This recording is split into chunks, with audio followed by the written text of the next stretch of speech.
ಸ್ಯಾಂಡಲ್ವುಡ್ನ ಅತಿ ಬುದ್ಧಿವಂತ ಅಂತ ಕರೆಸ್ಕೊಳ್ತಕ್ಕಂಥ ಉಪೇಂದ್ರ ಅವರು ಈ ಸದ್ಯ ಈಗ ತಮಿಳುನಾಡು ರಾಜಕೀಯದ ಬದಲಾವಣೆ ಬಳಿಕ ಕರ್ನಾಟಕದಲ್ಲಿ ಉಪೇಂದ್ರ ಅವರ ಹೆಸರು ಸಿಕ್ಕಾಪಟ್ಟೆ ಸದ್ದು ಮಾಡ್ತಾ ಇದೆ. ಸೊ ಕರ್ನಾಟಕದಲ್ಲಿ ಉಪೇಂದ್ರ ಅವರು ಸಿ ಎಂ ಆಗೋದು ಯಾವಾಗ ಎನ್ನುವಂಥದ್ದು ಪ್ರಶ್ನೆ ಬಹುದೊಡ್ಡ ಚರ್ಚೆ ಹುಟ್ಟು ಹಾಕಿದೆ. ಸರ್, ನಮ್ಮ ಜೊತೆಗೆ ಉಪೇಂದ್ರ ಅವರು ಇದ್ದಾರೆ. ಸರ್, ಸಿ ಎಂ ಆಗೋದು ಯಾವಾಗ? ನಾನು ಅವಳು ಸಿ ಎಮ್ ಹೇಳದ್ನಲ್ಲ, ಕಾಮನ್ ಮ್ಯಾನ್. ವಿಧಾನಸೌಧದ ಆ ಗದ್ದುಗೆಯಲ್ಲಿ ನೋಡ್ಬೇಕು ನಿಮ್ಮನ್ನು ಸಿ ಎಂ ಆಗಿ ಅಂತೇಳಿ ಅಭಿಮಾನಿಗಳ ಒತ್ತಾಯ. ಅಲ್ಲ, ಅದಕ್ಕೊಂದು ದಾರಿ ಮಾಡಿದ್ದೀನಿ ನೋಡಿ, ಪ್ರಜಾಕೀಯ ಅಂತ ಮಾಡಿದ್ದೀನಿ. ಅದನ್ನು ಸ್ವಲ್ಪ ನೋಡಿ 4 ಜನಕ್ಕೆ ಹೇಳಿ. ಈ ಪ್ರಜಾಕೀಯ ರಿಯಲ್ ರಾಜಕೀಯ ಮಾಡೋದು ಯಾವಾಗ? ಇಲ್ಲ, ಇದು ರಿಯಲ್ ರಾಜಕೀಯ ಅಂದರೆ ರಿಯಲ್ ಪ್ರಜಾಕೀಯನೇ ನಿಜವಾದ ರಾಜಕೀಯ ಆ್ಯಕ್ಚುಲಿ. ಇನ್ನೊಂದು ಕಡೆ ಚರ್ಚೆ ಶುರುವಾಗಿದೆ, ದರ್ಶನ್ ಅವರು ಪ್ರಜಾಕೀಯಕ್ಕೆ ಬೆಂಬಲ ಕೊಟ್ಟರೆ ಇನ್ನೂ ಪಾರ್ಟಿಗೆ ಸ್ಟ್ರಾಂಗ್ ಆಗುತ್ತೆ ಎನ್ನುವಂಥದ್ದು. ಒಂದು ವೇಳೆ ದರ್ಶನ್ ಅವ್ರು ನಿಮ್ಮ ಜೊತೆಗೆ ಬಂದು ನಿಂತ್ಕೋತಾರೆ ಅಂದರೆ ಸೇರಿಸ್ಕೋತಾರೆ? ಅವ್ರನ್ನ ಕೇಳಬೇಕು ನೀವು, ನನ್ನ ಕೇಳೋದಲ್ಲ ಇದು, ಅವ್ರನ್ನ ಕೇಳಿ. ಇನ್ನೊಂದು ಕಡೆ ಸೋಷಿಯಲ್ ಮೀಡಿಯಾದಲ್ಲಿ ಚರ್ಚೆ ಆಗ್ತಿದೆ, ದರ್ಶನ್ ಅವರು ಅಂದರೆ ನೀವು ಸಿ ಎಂ ಆಗಬೇಕಂತೆ, ದರ್ಶನ್ ಅವರು ಡಿ ಸಿ ಎಂ ಆಗಬೇಕಂತೆ, ಕರ್ನಾಟಕದಲ್ಲಿ ಒಂದು ಹೊಸ ಪಕ್ಷ ಉದ್ಭವ ಆಗಬೇಕಂತೆ, ಅಂದರೆ ಪ್ರಜಾಕೀಯಕ್ಕೆ ಇನ್ನೊಂದಿಷ್ಟು ಮಾರ್ಪಾಡಾಗಬೇಕು ಎನ್ನುವಂಥದ್ದು. ಓಕೆ, ಅವ್ನು ಯಾರ ಪಿಕ್ಚರ್ ಮಾಡ್ಬೋದು, ಪ್ರೊಡ್ಯೂಸ್ ಮಾಡಿದ್ರೆ ಯಾರ ನೋಡೋಣ. ಎಲ್ಲ ಆಸೆಗಳು ಏನೇನೋ ಇದೆ, ನೋಡೋಣ. ಇನ್ನೊಂದು ಕಡೆ 3 ಗಂಟೆ ಸಿನಿಮಾ ನೋಡ್ದಂಗಲ್ಲ ರಾಜಕಾರಣ ಅನ್ನೋದು, ತುಂಬಾ ಪಳಗಬೇಕು, ಕಲಿಬೇಕು, ತಂತ್ರ ಕುತಂತ್ರ ಮಂತ್ರಗಳನ್ನೆಲ್ಲ ಹಾಕಬೇಕು ಏನು. ಸೂಪರ್, ಕಲಿತಾ ಇದ್ದೀನಿ. ನೀವು ಸ್ವಲ್ಪ ಕಲಿಸಿ ನಮಗೆ. ಇದ್ರ ಜೊತೆಗೆ ಸರ್, ಮೊನ್ನೆ ಸಿಕ್ಕಾಬಟ್ಟೆ ಸದ್ದು ಮಾಡ್ತವೆ ಸೋಷಿಯಲ್ ಮೀಡಿಯಾದಲ್ಲಿ. ಸೊ ಕನಕಪುರದ ಉತ್ಸವದಲ್ಲಿ ಒಂದು ಮಾತು ಹೇಳ್ತೀರಾ, ಅಂದರೆ ಡಿ ಕೆ ಶಿವಕುಮಾರ್ ಅವ್ರನ್ನ ಹೊಗಳೋ ಬರದಲ್ಲಿ ಒಂದಿಷ್ಟು ರೋಡ್ ಚೆನ್ನಾಗಿದೆ ಅಲ್ಲಿದೆ ಅಂತೇಳಿ, ಅದು ತುಂಬಾ ಟ್ರೋಲ್ ಆಯಿತು. ಅದನ್ನ ನೋಡಿದಾಗೆಲ್ಲ ಹೇಗೆ ಅನ್ಸುತ್ತೆ? ನಿಜವಾಗ್ಲೂ ಯಾರು ಹೋಗಿ ನೋಡ್ಕೊಂಬರ್ಲಿ, ಆ ರೋಡ್ ಚೆನ್ನಾಗೇ ಇತ್ತು, ಆ ಬಿಲ್ಡಿಂಗ್ಗಳೆಲ್ಲ ಚೆನ್ನಾಗಿತ್ತು, ಅದನ್ನೇ ಹೇಳಿದ್ದೀನಿ ನಾನು ಅಷ್ಟೇ. ಇತ್ತೀಚೆಗೆ ರಾಜಕಾರಣದಲ್ಲಿ ಒಂದು ಪಕ್ಷದವ್ರು ಇನ್ನೊಂದು ಪಕ್ಷದವ್ರು ಹೊಗಳ್ತಾರೆ ಅಂತ ಹೇಳಿದ್ರೆ ಅಲ್ಲಿ ಏನೋ ಇದೆ ಎನ್ನುವಂಥದ್ದು. ಅದೇ ರಾಜಕಾರಣದಲ್ಲಿ, ಅದು ಪ್ರಜಾಕಾರಣದಲ್ಲ. ರಾಜಕೀಯ ಎಷ್ಟು ಒಳಗಡೆ ಹೋಗ್ಬಿಟ್ಟಿದೆ ಅಂದರೆ ಒಳ್ಳೇದು ಮಾತಾಡೋರು ಕಷ್ಟ, ಕೆಟ್ಟದ್ದು ಮಾತಾಡೋರು ಕಷ್ಟ, ಏನು ಮಾತಾಡೋರು ಕಷ್ಟ. ಇದ್ರ ಜೊತೆಗೆ ಪ್ರಜಾಕೀಯ ರಿಯಲ್ ರಾಜಕೀಯ ಯಾವಾಗ ಆರಂಭ ಮಾಡೋದು? ಪ್ರಜಾಕೀಯ ಯಾವಾಗಲೂ ಪ್ರಜಾಕೀಯ ಆಗಿರುತ್ತೆ, ಅದೇ ನಿಜವಾದ ಪ್ರಜಾಕೀಯ, ಪ್ರಜಾಪ್ರಭುತ್ವ. ಚುನಾವಣೆ ಅಂದರೆ ಹಣ ಇರಬೇಕು, ಜನ ಇರಬೇಕು ಎನ್ನುವಂಥದ್ದು. ಬರೀ ಡಿಜಿಟಲಲ್ಲಿ ಮಾತ್ರ ಬದಲಾವಣೆ ಮಾಡ್ತೀನಿ ಅಂದ್ರೆ ಸರ್, ಡಿಜಿಟಲ್ ಅಲ್ಲ, ಜನ ಇದ್ದಾರೆ, ಹಣ ಒಂದಿಲ್ಲ ಅಷ್ಟೇ. ಜನ ಇದ್ದಾರೆ, ಎಲ್ಲವೂ ಇದೆ, ಟೆಕ್ನಾಲಜಿ ಇದೆ, ಅದೆರಡು ಇದ್ರೆ ಪ್ರಜಾಕೀಯ ಆಗುತ್ತೆ. ಕೊನೆಯದಾಗಿ ಸರ್, ನೀವು ಅಖಾಡಕ್ಕೆ ಧುಮುಕ್ಬೇಕು, ಬರೀ ಕುತ್ಕೊಂಡು ಗೈಡ್ ಮಾಡಿದ್ರೆ ಅದು ವರ್ಕ್ ಆಗಲ್ಲ ಎನ್ನುವಂಥದ್ದು ತುಂಬ ಜನ ಹೇಳ್ತಾರೆ.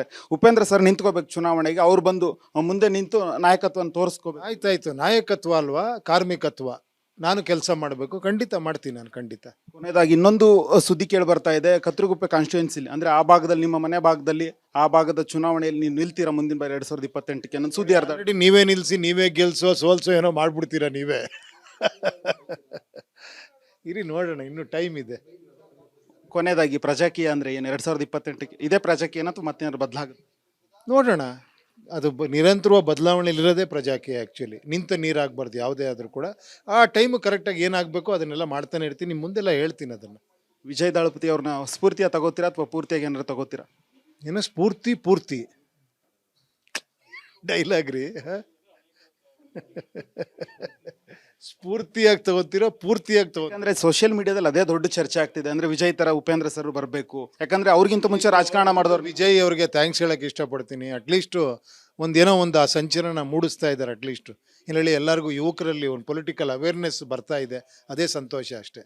ಕೊನೆಯದಾಗಿ ಯೂತ್ಸ್ಗೆ ಏನು ಹೇಳಕ್ ಬರ್ತೀರಾ? ಯಾಕಂದ್ರೆ ಈಗ ಸದ್ಯದಲ್ಲಿ ಚುನಾವಣೆ ತಮಿಳುನಾಡಲ್ಲಿ ನಡೆದಿದೆಯಲ್ಲ, ಕರ್ನಾಟಕದಲ್ಲಿ ಒಂದು ರೀತಿ ಆ ರೀತಿ ಬರಬೇಕು, ಉಪೇಂದ್ರ ಸರ್ ಬರಬೇಕು ಅಂತಾರೆ ಆಡಿಯನ್ಸ್ಗೆ. ಇಲ್ಲ, ನಾನು ಬರಬೇಕು ಅಂತಲ್ಲ, ಆ ಶಕ್ತಿ ನಿಮ್ಮಲ್ಲಿದೆ, ಯುವಜನತೆಯಲ್ಲಿದೆ ಎಸ್ಪೆಷಲಿ. ಖಂಡಿತ ನೀವು ಏನು ಬೇಕಾದ್ರೂ ಬದಲಾಯಿಸ್ಬೋದು, ಏನು ಬೇಕಾದ್ರೂ ಮಾಡ್ಬೋದು. ಆ ಒಂದು ಶಕ್ತಿ ನಿಮ್ಮಲ್ಲಿದೆ ಅಂತ ಹೇಳಕ್ಕೆ ಇಷ್ಟಪಡ್ತೀನಿ ಅಷ್ಟೇ. Okay sir, thank you. ಇದಿಷ್ಟು ನಟ ಉಪೇಂದ್ರ ಅವರ ಮಾತು. ಕ್ಯಾಮ್ರಾ ಪರ್ಸನ್ ಕೃಷ್ಣ ಜೊತೆ ಪ್ರವೀಣ್ ಕುಮಾರ್ ಸಲಗನಳ್ಳಿ, ರಿಪಬ್ಲಿಕ್ ಕನ್ನಡ. ಸ್ಯಾಂಡಲ್ವುಡ್ನ ಅತಿ ಬುದ್ಧಿವಂತ ಅಂತ ಕರೆಸ್ಕೊಳ್ತಕ್ಕಂಥ ಉಪೇಂದ್ರ ಅವರು ಈ ಸದ್ಯ ಈಗ ತಮಿಳುನಾಡು ರಾಜಕೀಯದ ಬದಲಾವಣೆ ಬಳಿಕ ಕರ್ನಾಟಕದಲ್ಲಿ ಉಪೇಂದ್ರ ಅವರ ಹೆಸರು ಸಿಕ್ಕಾಪಟ್ಟೆ ಸದ್ದು ಮಾಡ್ತಾ ಇದೆ. ಸೊ ಕರ್ನಾಟಕದಲ್ಲಿ ಉಪೇಂದ್ರ ಅವರು ಸಿ ಎಂ ಆಗೋದು ಯಾವಾಗ ಎನ್ನುವಂಥದ್ದು ಪ್ರಶ್ನೆ ಬಹುದೊಡ್ಡ ಚರ್ಚೆ ಹುಟ್ಟು ಹಾಕಿದೆ. ಸರ್, ನಮ್ಮ ಜೊತೆಗೆ ಉಪೇಂದ್ರ ಅವರು ಇದ್ದಾರೆ. ಸರ್, ಸಿ ಎಂ ಆಗೋದು ಯಾವಾಗ? ನಾನು ಅವಳು ಸಿ ಎಮ್ ಹೇಳದ್ನಲ್ಲ, ಕಾಮನ್ ಮ್ಯಾನ್. ವಿಧಾನಸೌಧದ ಆ ಗದ್ದುಗೆಯಲ್ಲಿ ನೋಡ್ಬೇಕು ನಿಮ್ಮನ್ನು ಸಿ ಎಂ ಆಗಿ ಅಂತೇಳಿ ಅಭಿಮಾನಿಗಳ ಒತ್ತಾಯ. ಅಲ್ಲ, ಅದಕ್ಕೊಂದು ದಾರಿ ಮಾಡಿದ್ದೀನಿ ನೋಡಿ, ಪ್ರಜಾಕೀಯ ಅಂತ ಮಾಡಿದ್ದೀನಿ. ಅದನ್ನು ಸ್ವಲ್ಪ ನೋಡಿ 4 ಜನಕ್ಕೆ ಹೇಳಿ. ಈ ಪ್ರಜಾಕೀಯ ರಿಯಲ್ ರಾಜಕೀಯ ಮಾಡೋದು ಯಾವಾಗ? ಇಲ್ಲ, ಇದು ರಿಯಲ್ ರಾಜಕೀಯ ಅಂದರೆ ರಿಯಲ್ ಪ್ರಜಾಕೀಯನೇ ನಿಜವಾದ ರಾಜಕೀಯ ಆ್ಯಕ್ಚುಲಿ. ಇನ್ನೊಂದು ಕಡೆ ಚರ್ಚೆ ಶುರುವಾಗಿದೆ, ದರ್ಶನ್ ಅವರು ಪ್ರಜಾಕೀಯಕ್ಕೆ ಬೆಂಬಲ ಕೊಟ್ಟರೆ ಇನ್ನೂ ಪಾರ್ಟಿಗೆ ಸ್ಟ್ರಾಂಗ್ ಆಗುತ್ತೆ ಎನ್ನುವಂಥದ್ದು. ಒಂದು ವೇಳೆ ದರ್ಶನ್ ಅವ್ರು ನಿಮ್ಮ ಜೊತೆಗೆ ಬಂದು ನಿಂತ್ಕೋತಾರೆ ಅಂದರೆ ಸೇರಿಸ್ಕೋತಾರೆ? ಅವ್ರನ್ನ ಕೇಳಬೇಕು ನೀವು, ನನ್ನ ಕೇಳೋದಲ್ಲ ಇದು, ಅವ್ರನ್ನ ಕೇಳಿ. ಇನ್ನೊಂದು ಕಡೆ ಸೋಷಿಯಲ್ ಮೀಡಿಯಾದಲ್ಲಿ ಚರ್ಚೆ ಆಗ್ತಿದೆ ದರ್ಶನ್ ಅವರು ಅಂದ್ರೆ ನೀವು ಸಿ ಎಂ ಆಗ್ಬೇಕಂತೆ, ದರ್ಶನ್ ಅವರು ಡಿ ಸಿ ಎಂ ಆಗ್ಬೇಕಂತೆ, ಕರ್ನಾಟಕದಲ್ಲಿ ಒಂದು ಹೊಸ ಪಕ್ಷ ಉದ್ಭವ ಆಗ್ಬೇಕಂತೆ, ಅಂದ್ರೆ ಪ್ರಜಾಕಿಗೆ ಇನ್ನೊಂದಿಷ್ಟು ಮಾರ್ಪಾಡಾಗಬೇಕು ಎನ್ನುವಂಥದ್ದು. ಓಕೆ, ಅವ್ನು ಯಾರ ಪಿಕ್ಚರ್ ಮಾಡ್ಬೋದು, ಪ್ರೊಡ್ಯೂಸ್ ಮಾಡಿದ್ರೆ ಯಾರ ನೋಡೋಣ. ಎಲ್ಲ ಆಸೆಗಳು ಏನೇನೋ ಇದೆ, ನೋಡೋಣ. ಇನ್ನೊಂದು ಕಡೆ 3 ಗಂಟೆ ಸಿನಿಮಾ ನೋಡ್ದಂಗಲ್ಲ ರಾಜಕಾರಣ ಅನ್ನೋದು, ತುಂಬಾನೇ ಪಳಗಬೇಕು, ಕಲಿಬೇಕು, ತಂತ್ರ ಕುತಂತ್ರ ಮಂತ್ರಗಳನ್ನೆಲ್ಲ ಹಾಕಬೇಕು ಏನು. ಸೂಪರ್, ಕಲಿತಾ ಇದ್ದೀನಿ. ನೀವು ಒಂಚೂರು ಕಲಿಸಿ ನಮಗೆ. ಇದ್ರ ಜೊತೆಗೆ ಸರ್ ಮೊನ್ನೆ ಸಿಕ್ಕಾಬಟ್ಟೆ ಸದ್ದು ಮಾಡ್ತವೆ ಸೋಷಿಯಲ್ ಮೀಡಿಯಾದಲ್ಲಿ. ಸೊ ಕನಕಪುರದ ಉತ್ಸವದಲ್ಲಿ ಒಂದು ಮಾತು ಹೇಳ್ತೀರಾ, ಅಂದ್ರೆ ಡಿ ಕೆ ಶಿವಕುಮಾರ್ ಅವ್ರನ್ನ ಹೊಗಳೋ ಬರದಲ್ಲಿ ಒಂದಿಷ್ಟು ರೋಡ್ ಚೆನ್ನಾಗಿದೆ ಅಲ್ಲಿದೆ ಅಂತೇಳಿ, ಅದು ತುಂಬಾನೇ ಟ್ರೋಲ್ ಆಯ್ತು. ಅದನ್ನ ನೋಡಿದಾಗೆಲ್ಲ ಹೇಗೆ ಅನ್ಸುತ್ತೆ? ನಿಜವಾಗ್ಲೂ ಯಾರು ಹೋಗಿ ನೋಡ್ಕೊಂಬರ್ಲಿ, ಆ ರೋಡ್ ಚೆನ್ನಾಗೇ ಇತ್ತು, ಆ ಬಿಲ್ಡಿಂಗ್ಗಳೆಲ್ಲ ಚೆನ್ನಾಗಿತ್ತು, ಅದನ್ನೇ ಹೇಳಿದ್ದೀನಿ ನಾನು ಅಷ್ಟೇ. ಇತ್ತೀಚೆಗೆ ರಾಜಕಾರಣದಲ್ಲಿ ಒಂದು ಪಕ್ಷದವ್ರು ಇನ್ನೊಂದು ಪಕ್ಷದವ್ರು ಹೊಗಳ್ತಾರೆ ಅಂತ ಹೇಳಿದ್ರೆ ಅಲ್ಲಿ ಏನೋ ಇದೆ ಎನ್ನುವಂಥದ್ದು. ಅದೇ ರಾಜಕಾರಣದಲ್ಲಿ, ಅದು ಪ್ರಜಾಕಾರಣದಲ್ಲ. ರಾಜಕೀಯ ಎಷ್ಟು ಒಳಗಡೆ ಹೋಗ್ಬಿಟ್ಟಿದೆ ಅಂದ್ರೆ ಇದ್ರ ಜೊತೆ ಒಳ್ಳೇದು ಮಾತಾಡೋರು ಕಷ್ಟ, ಕೆಟ್ಟದ್ದು ಮಾತಾಡೋರು ಕಷ್ಟ, ಏನು ಮಾತಾಡೋರು ಕಷ್ಟ. ಇದ್ರ ಜೊತೆಗೆ ಪ್ರಜಾಕೀಯ, ರಿಯಲ್ ರಾಜಕೀಯ ಯಾವಾಗ ಆರಂಭ ಮಾಡುದು? ಪ್ರಜಾಕೀಯ ಅದು ಯಾವಾಗಲೂ ಪ್ರಜಾಕೀಯ ಆಗಿರುತ್ತೆ. ಅದೇ ನಿಜವಾದ ಪ್ರಜಾಕೀಯ, ಪ್ರಜಾಪ್ರಭುತ್ವ. ಚುನಾವಣೆ ಅಂದ್ರೆ ಹಣ ಇರಬೇಕು, ಜನ ಇರಬೇಕು ಎನ್ನುವಂಥದ್ದು. ಬರೀ ಡಿಜಿಟಲ್ ಅಲ್ಲಿ ಮಾತ್ರ ಬದಲಾವಣೆ ಮಾಡ್ತೀನಿ ಅಂದ್ರೆ ಸಾಕು. ಡಿಜಿಟಲ್ ಅಲ್ಲ, ಜನ ಇದ್ದಾರೆ, ಹಣ ಒಂದಿಲ್ಲ ಅಷ್ಟೇ. ಜನ ಇದ್ದಾರೆ, ಎಲ್ಲವೂ ಇದೆ, ಟೆಕ್ನಾಲಜಿ ಇದೆ, ಅದೆರಡು ಇದ್ರೆ ಪ್ರಜಾಕೀಯ ಆಗುತ್ತೆ. ಕೊನೆಯದಾಗಿ ಸರ್, ನೀವು ಅಖಾಡಕ್ಕೆ ಧುಮುಕ್ಬೇಕು, ಬರೀ ಕುತ್ಕೊಂಡು ಗೈಡ್ ಮಾಡಿದ್ರೆ ಅದು ವರ್ಕ್ ಆಗಲ್ಲ ಎನ್ನುವಂಥದ್ದು ತುಂಬಾ ಜನ ಹೇಳ್ತಾರೆ. ಉಪೇಂದ್ರ ಸರ್ ನಿಂತ್ಕೋಬೇಕು ಚುನಾವಣೆಗೆ, ಅವ್ರು ಬಂದು ಮುಂದೆ ನಿಂತು ನಾಯಕತ್ವನ ತೋರಿಸ್ಕೋಬೇಕು. ಆಯ್ತಾಯ್ತು, ನಾಯಕತ್ವ ಅಲ್ವಾ, ಕಾರ್ಮಿಕತ್ವ. ನಾನು ಕೆಲಸ ಮಾಡಬೇಕು, ಖಂಡಿತ ಮಾಡ್ತೀನಿ ನಾನು, ಖಂಡಿತ. ಕೊನೆಯದಾಗಿ ಇನ್ನೊಂದು ಸುದ್ದಿ ಕೇಳಿ ಬರ್ತಾ ಇದೆ, ಕತ್ರಗುಪ್ಪೆ ಕಾನ್ಸ್ಟಿಟ್ಯೂನ್ಸಿಲಿ ಅಂದ್ರೆ ಆ ಭಾಗದಲ್ಲಿ, ನಿಮ್ಮ ಮನೆ ಭಾಗದಲ್ಲಿ, ಆ ಭಾಗದ ಚುನಾವಣೆಯಲ್ಲಿ ನೀವು ನಿಲ್ತೀರಾ ಮುಂದಿನ ಬಾರಿ 2028ಕ್ಕೆ ನನ್ನ ಸುದ್ದಿ ಅರ್ಧ. ಆಲ್ರೆಡಿ ನೀವೇ ನಿಲ್ಸಿ, ನೀವೇ ಗೆಲ್ಸೋ ಸೋಲ್ಸೋ ಏನೋ ಮಾಡ್ಬಿಡ್ತೀರಾ ನೀವೇ. ಇರಿ ನೋಡೋಣ, ಇನ್ನು ಟೈಮ್ ಇದೆ.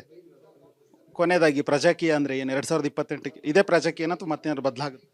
ನೋಡೋಣ, ಅದು ನಿರಂತರವಾಗಿ ಬದಲಾವಣೆಲಿರೋದೇ ಪ್ರಜಾಕೀಯ. ಆ್ಯಕ್ಚುಲಿ ನಿಂತ ನೀರಾಗಬಾರ್ದು ಯಾವುದೇ ಆದರೂ ಕೂಡ. ಆ ಟೈಮು ಕರೆಕ್ಟಾಗಿ ಏನಾಗಬೇಕು ಅದನ್ನೆಲ್ಲ ಮಾಡ್ತಾನೆ ಇರ್ತೀನಿ, ನಿಮ್ಮ ಮುಂದೆಲ್ಲ ಹೇಳ್ತೀನಿ ಅದನ್ನು.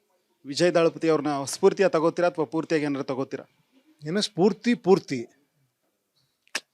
ಡೈಲಾಗ್ ರೀ. ಸ್ಫೂರ್ತಿಯಾಗಿ ತಗೋತೀರಾ, ಪೂರ್ತಿಯಾಗಿ ತಗೋ. ಯಾಕಂದ್ರೆ ಸೋಷಿಯಲ್ ಮೀಡಿಯಾದಲ್ಲಿ ಅದೇ ದೊಡ್ಡ ಚರ್ಚೆ ಆಗ್ತಿದೆ, ಅಂದ್ರೆ ವಿಜಯ್ ತರ ಉಪೇಂದ್ರ ಸರ್ ಬರಬೇಕು. ಯಾಕಂದ್ರೆ ಅವ್ರಿಗಿಂತ ಮುಂಚೆ ರಾಜಕಾರಣ ಮಾಡಿದವ್ರು. ವಿಜಯ್ ಅವ್ರಿಗೆ ಥ್ಯಾಂಕ್ಸ್ ಹೇಳಕ್ಕೆ ಇಷ್ಟಪಡ್ತೀನಿ. ಅಟ್ಲೀಸ್ಟು ಒಂದೇನೋ ಒಂದು ಆ ಸಂಚಲನ ಮೂಡಿಸ್ತಾ ಇದ್ದಾರೆ. ಅಟ್ಲೀಸ್ಟ್ ಇಲ್ಲಿ ಎಲ್ಲರಿಗೂ, ಯುವಕರಲ್ಲಿ ಒಂದು ಪೊಲಿಟಿಕಲ್ ಅವೇರ್ನೆಸ್ ಬರ್ತಾ ಇದೆ, ಅದೇ ಸಂತೋಷ ಅಷ್ಟೇ. ಕೊನೆಯದಾಗಿ ಯೂತ್ಸ್ಗೆ ಏನು ಹೇಳಕ್ ಬರ್ತೀರಾ? ಯಾಕಂದ್ರೆ ಈಗ ಸದ್ಯದಲ್ಲಿ ಚುನಾವಣೆ ತಮಿಳುನಾಡಲ್ಲಿ ನಡೆದಿದೆಯಲ್ಲ, ಕರ್ನಾಟಕದಲ್ಲಿ ಒಂದು ರೀತಿ ಆ ರೀತಿ ಬರಬೇಕು, ಉಪೇಂದ್ರ ಸರ್ ಬರಬೇಕು ಅಂತಾರೆ ಆಡಿಯನ್ಸ್ಗೆ. ಇಲ್ಲ, ನಾನು ಬರಬೇಕು ಅಂತಲ್ಲ, ಆ ಶಕ್ತಿ ನಿಮ್ಮಲ್ಲಿದೆ, ಯುವಜನತೆಯಲ್ಲಿದೆ ಎಸ್ಪೆಷಲಿ. ಖಂಡಿತ ನೀವು ಏನು ಬೇಕಾದ್ರೂ ಬದಲಾಯಿಸ್ಬೋದು, ಏನು ಬೇಕಾದ್ರೂ ಮಾಡ್ಬೋದು. ಆ ಒಂದು ಶಕ್ತಿ ನಿಮ್ಮಲ್ಲಿದೆ ಅಂತ ಹೇಳಕ್ಕೆ ಇಷ್ಟಪಡ್ತೀನಿ ಅಷ್ಟೇ. Okay sir, thank you. ಇದಿಷ್ಟು ನಟ ಉಪೇಂದ್ರ ಅವರ ಮಾತು. ಕ್ಯಾಮ್ರಾ ಪರ್ಸನ್ ಕೃಷ್ಣ ಜೊತೆ ಪ್ರವೀಣ್ ಕುಮಾರ್ ಸಲಗ್ನಳ್ಳಿ, ರಿಪಬ್ಲಿಕ್ ಕನ್ನಡ.